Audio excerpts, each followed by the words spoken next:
So curators spoke about a bouncy, pacey wicket, and that's exactly what was delivered here. And India were bowled out for 187. But what was interesting to me is that Pujara said that is 300 on any wicket.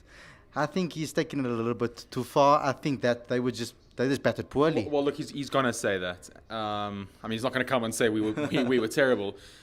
Yes, it bounced and seamed and moved around, and South Africa bowled very well.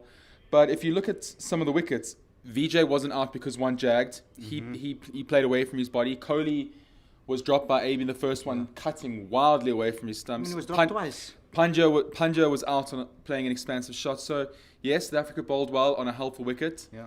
I don't think India batted very well, and that's been the case this whole series. Indian batsmen not valuing the wickets. We saw that Pujara and Kohli definitely did value the wickets, which is why Pujara took 55, 54 balls to make his first run. Yes, it was difficult, but 187 is below par no matter what Pujara says. Yeah, and Pujara also mentioned that they took a wicket now in the last session. But I think that was also a poor shot from Aiden Markram. I mean, that wasn't because of good bowling. It did shape away from him, and at the Wanderers, even the best opening batsman will nick off. You know, so 6 for 1. Okay, good start from India, but who knows how it's going to go tomorrow.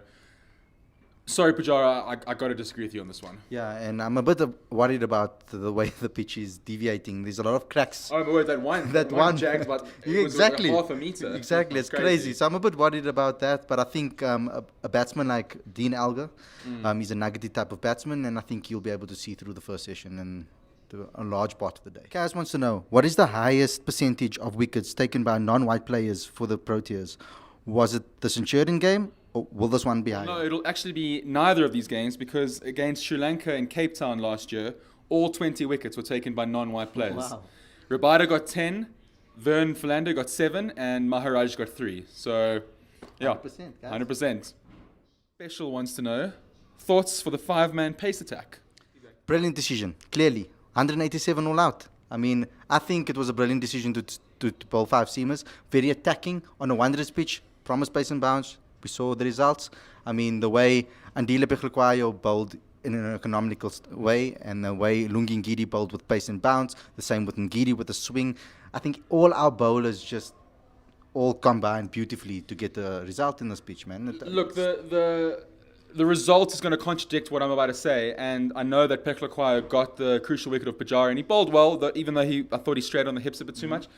I still don't like the idea of not playing Maharaj. I like the balance of having a spinner involved. I get it, and as you say, 187 is hard to argue against that. However, if you asked me at the start of the day, I would have said no, I didn't like it. I would have wanted Maharaj to play. Yeah, counter-attacking that, I mean, Maharaj might have actually gotten some good wickets with the cracks that are shown on the pitch. And a spinner can still be handy, even if it's not necessarily a dust ball. If the ball is bouncing, a spinner can be quite dangerous, especially with a bat pad. Yeah.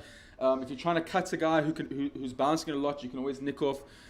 But like you say, 187, I mean, I'm not going to nitpick here. And Dile bowled well. Yeah, I think it was a great decision. Sam wants to know, if Bavuma was fit, would he have played today instead of Maharaj? If yes, then why is De Bruyn not playing? Okay, well, look, Maharaj didn't play. But essentially what Sam is asking is, why didn't we play the extra batsman with De Bruyn? So good call. I mean, on a wicket that is seaming around, having Quinton at 7 rather than at 6...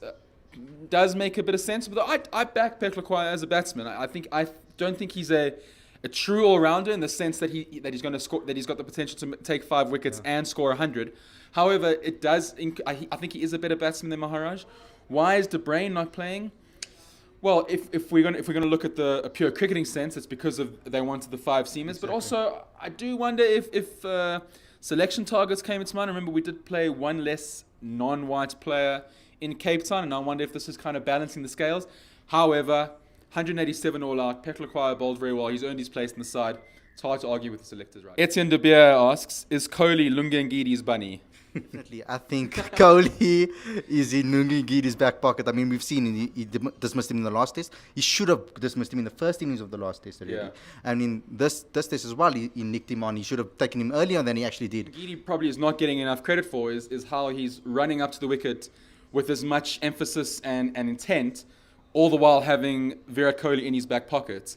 I'm not too sure how he's doing it, but he is doing it. As you say, he's troubling him with the pace, he's troubling him with the bounce. Yeah, absolutely. Virat Kohli, you are Lungi Ngidi's bunny.